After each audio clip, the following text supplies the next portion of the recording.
Bismillahirrahmanirrahim. Assalamualaikum warahmatullahi wabarakatuh.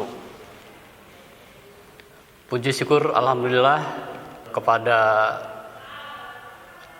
calon siswa-siswi atau peserta MPLS SMK Karisma Nusantara tahun ajaran 2021-2022 bisa hadir atau bisa mengikuti secara langsung kegiatan MPLS ini dengan baik.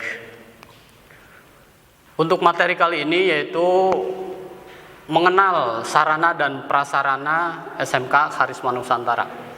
Sebelum pada mengenal lebih jauh, kita perkenalkan dengan slogannya itu Karisma unggul, karisma berdaya saing.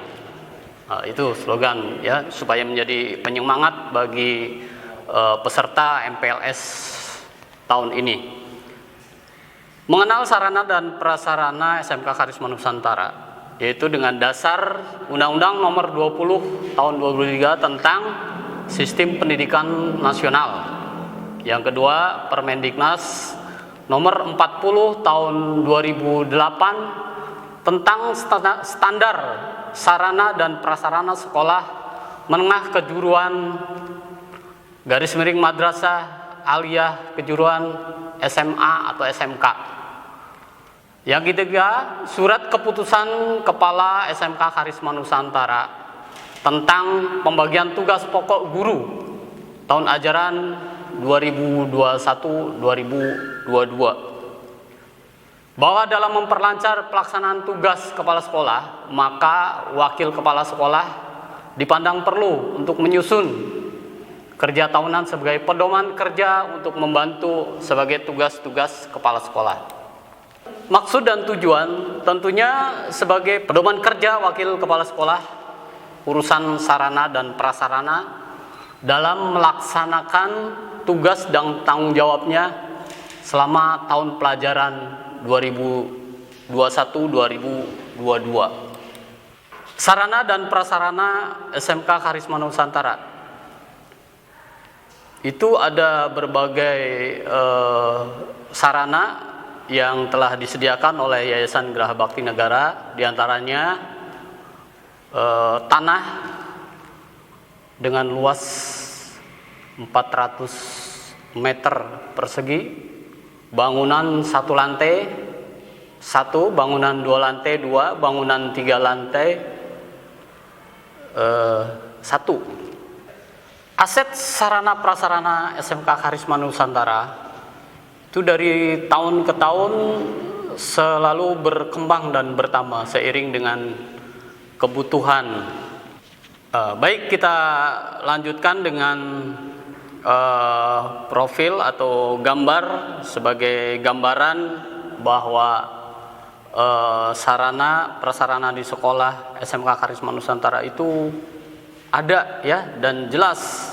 Selain lokasinya strategis, sekolah tersebut juga terlihat dari ketika masuk ke pintu gerbang sudah terlihat dengan jelas di situ ada plang SMK Karisma Nusantara dengan 2 gerbang pintu masuk. Yang pertama gerbang utama, yang tentunya gerbang utama itu berbatasan dengan jalan raya, yaitu Jalan Kapten Sarwono.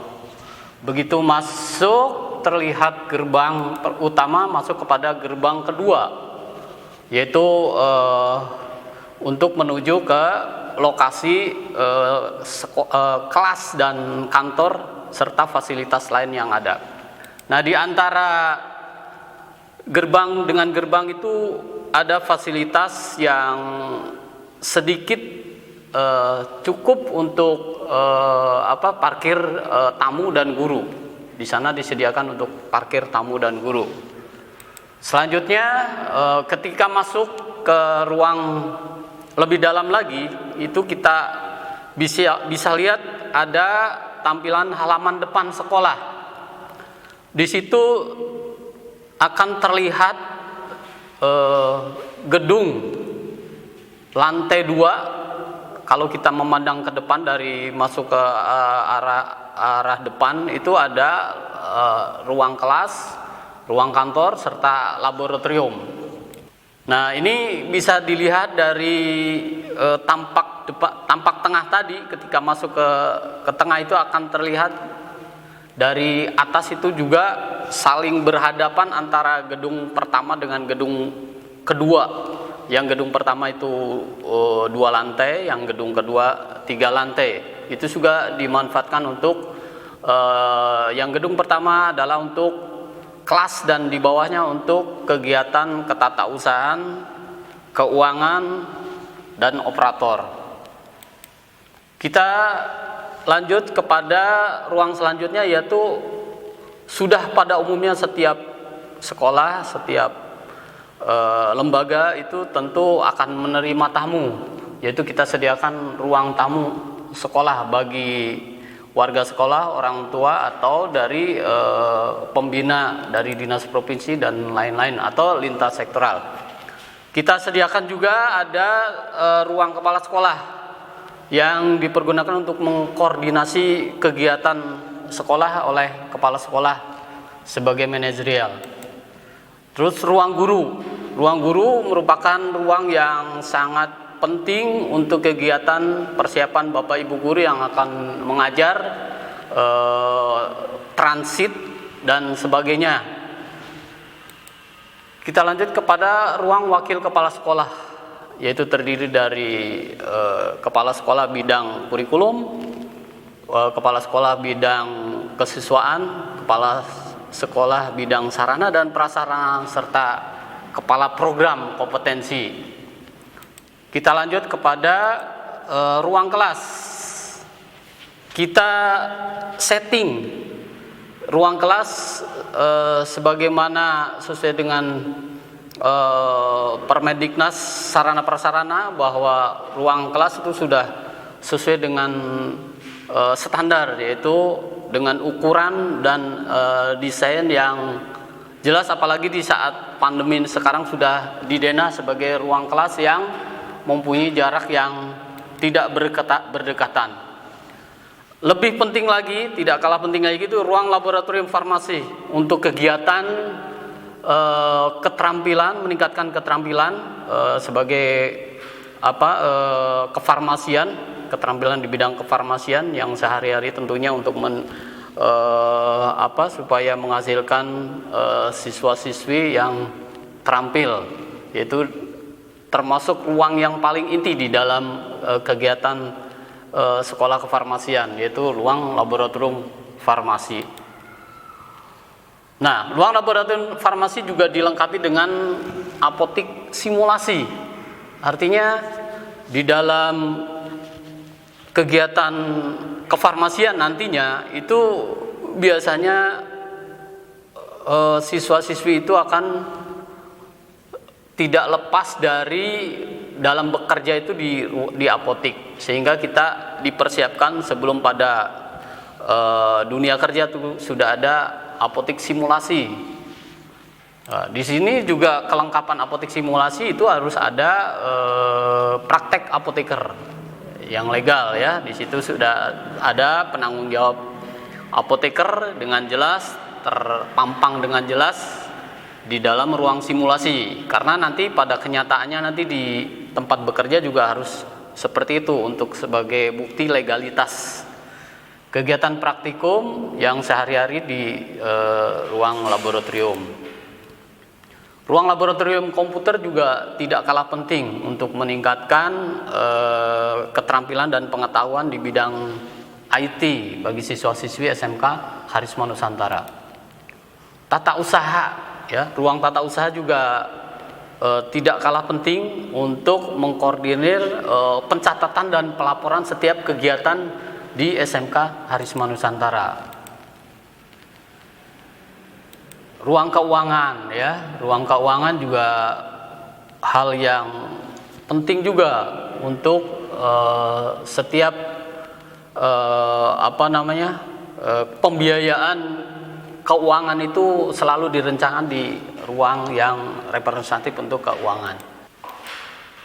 Lapang upacara, ya, SMK Harisma Nusantara sudah menyediakan sejak awal, sudah tersedia lapangan upacara yang alhamdulillah tidak terlihat dari jalan, tapi karena lokasinya di atas gedung, yaitu di lantai 3. Selain untuk upacara juga bisa dipergunakan untuk kegiatan kesiswaan, yaitu olahraga dan latihan dalam bidang kesenian.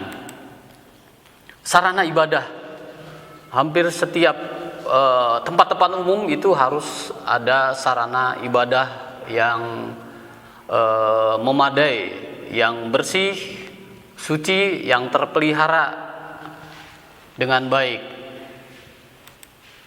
Perpustakaan, ya, untuk meningkatkan atau penyediaan literasi sekolah juga tidak kalah penting. Sekolah itu menyediakan ruang perpustakaan. Mudah-mudahan seiring dengan berjalanan waktu, seiring dengan meningkatnya teknologi, ruang perpustakaan kita juga akan lebih dilengkapi, yaitu dengan buku-buku elektronik dan lain sebagainya, supaya kebutuhan untuk literasi bagi siswa-siswi itu selalu tersedia dengan baik. Nah, di dalam masa pandemi ini juga kita selalu mempersiapkan ruangan-ruangan itu yang siap dipergunakan dengan sebelumnya dilakukan dengan disinfektan. Ini ada kegiatan disinfektan oleh petugas kebersihan. Dan di masa pandemi juga selalu menyediakan alat-alat protokol kesehatan. Seperti di sini ada freestyle, tisu, termogan, tempat cuci tangan yang portable, ya, supaya sesuai dengan standar Satgas Covid, yaitu supaya mencegah sekecil mungkin tingkat penularan COVID-19 ini. Taman tidak kalah penting juga. Sekolah harus menyediakan taman, karena taman juga merupakan kebutuhan yang saling membutuhkan antara makhluk hidup dengan makhluk hidup yang lain, yaitu diantaranya taman. Karena taman juga di dalam proses asimilasinya itu menghasilkan oksigen yang kita butuhkan untuk oksigen di sekitar sekolah, yang dibutuhkan oleh setiap warga sekolah yang ada di lingkungan sekolah, yang beraktivitas di sekolah. Toilet guru dan siswa ini juga terpisah supaya menjaga etika, ya, antara toilet siswa dan guru terpisah dan selalu terjaga dengan kebersihannya.